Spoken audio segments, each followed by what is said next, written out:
ভিতরের নামাজ কি শেষ রাতেই পড়তে হয়? ভিতরের নামাজ আদায় সংক্রান্ত সময়ের ব্যাপারে ফিকহাবিদরা একমত।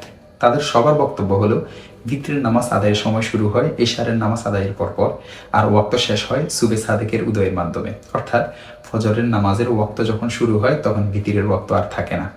দেখতে পারেন আল ফিকহুল ইসলামী ওয়া আদিল্লাতুহু ১ নং খণ্ড পৃষ্ঠা নং ৬৬৯। অতএব কারো যদি শেষ রাতে তাহাজ্জুদের জন্য জাগ্রত হওয়ার নিশ্চয়তা থাকে তাহলে তিনি তাহাজ্জুদের পরেই ভিতরের নামাজ পড়ে নেবেন। আর যদি ভিতির রাতের শুরুর ভাগে এশারের পরেই পড়া হয় তাহলে সম্ভব হলে ২-৪ রাকাত নফল নামাজ পড়ে তারপরে ভিতরে আদায় করবেন।